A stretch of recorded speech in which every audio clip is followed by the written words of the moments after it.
breaking for me is my life, and it's the best life to me you can have because it's like represents ultimate freedom. What's up, y'all? B-Boy Ronnie here, Red Bull BC1 All-Star. Joining me now is Menno,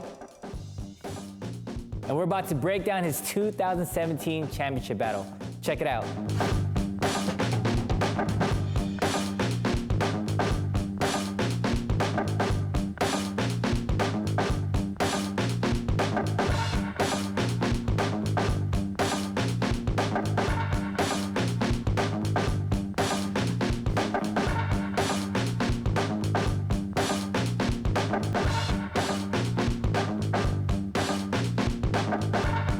So how long have you been breaking for?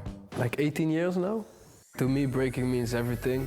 It kind of like shaped me as the person who I am today. It's my lifestyle. It's not just my passion or my hobby, but it's really like everything I do is adjust on breaking. So to compete in a world stage like Red Bull BC1, how do you physically get ready for this? I mean, with a BC1, you kind of know exactly. I have to do 4 battles. Each battle is 3 rounds. Yeah. So like this, you're very prepared mentally because you know like it gets like in your system, and also there's no surprise. All right, we're gonna get right into it. In the finals, you're battling B-Boy Wing from Korea. So you guys have the standoff, world final stage in your home country in Amsterdam. What's going through your head right now? Well, right now it's just the stare down.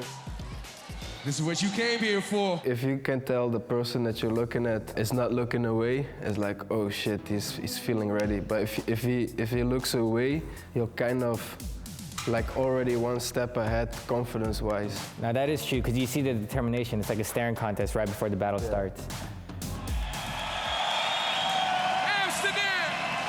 And you have DJ Nobunaga, you have the judges, you have the host, you have the audience, you have the lights. What's going through your head at this very moment, because you're also battling at your home turf? This is your home country. Yeah, that was my crew just there standing behind me, so they gave me a big energy boost, a lot of confidence.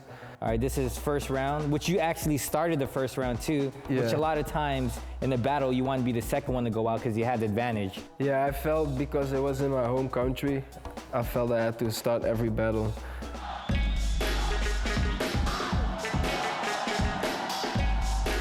Your first round, you looked very comfortable. You looked really in the pocket. You were flowing, you were fluid, your moves were smooth, you looked really light.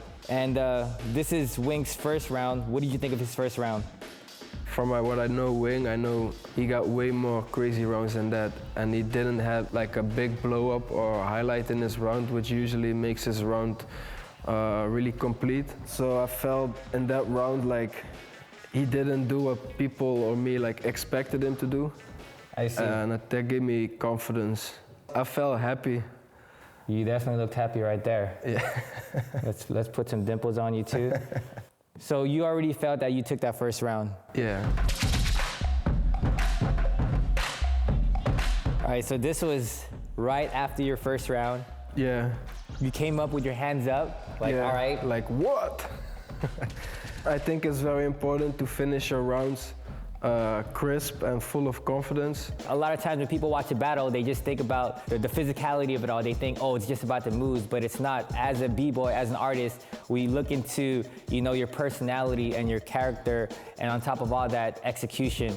Yeah. And in this specific moment right here, you could actually feel it. He gets up, you're looking straight into Wing, as if you're gonna burn a hole through him. And yeah, you're on fire. Maybe something like this.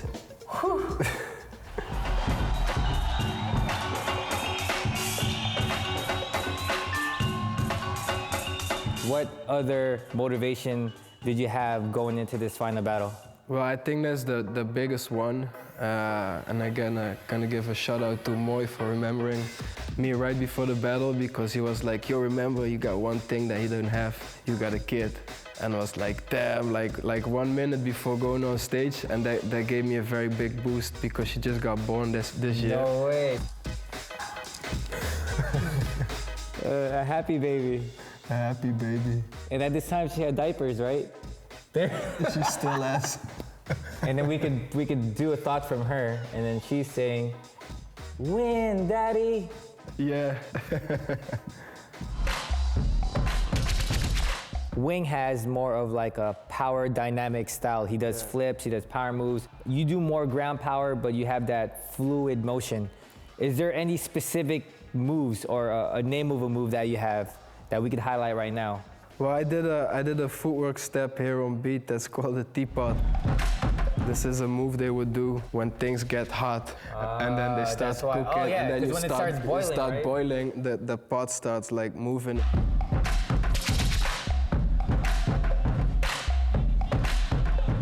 This is Wing's third round, but for the viewers that don't know what you're doing, you end up slapping the stage right there. Yeah, because I know he didn't hit his freeze like he's supposed to hit his freeze. So you're saying that when you hit the dance floor, that means crash?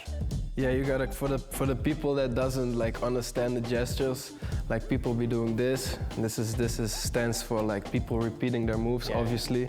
When you slap on the floor, this is when people crash. And then you have the infamous biting signal, and that's when this people means when you copy a move. Yeah. So for this specific moment, he's calling out Wing on crashing, which he didn't really crash, but then I guess this is also strategy to get in the judge's head, because sometimes if they do something small, but you call them out on crashing, maybe you could convince the judges that they did. Because judging is really hard on this level, you know, and it's just like these little things will make a difference. It's just like, I call it beauty mistakes. It's not like a crash, it's like a beauty mistake.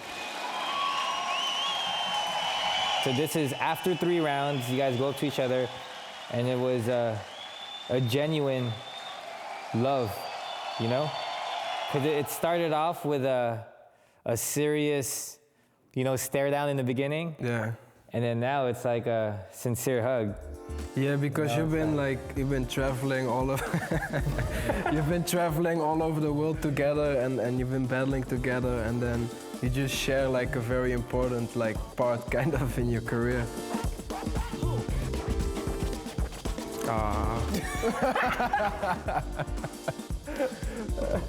I felt like I won during this moment, but regardless to that, I felt like I did a good performance in my home country, so I was already like satisfied no matter what's gonna happen. And that's another thing too, with breaking, it's so subjective that even if you feel you won, it's ultimately up to the judges, and the judges could have, you know, their preference of style. So even though you may have executed better, sometimes judges might just like the other b-boy based on their style.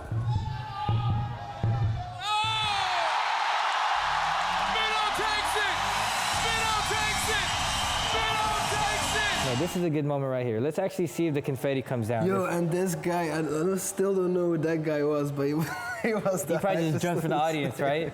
Just a random person.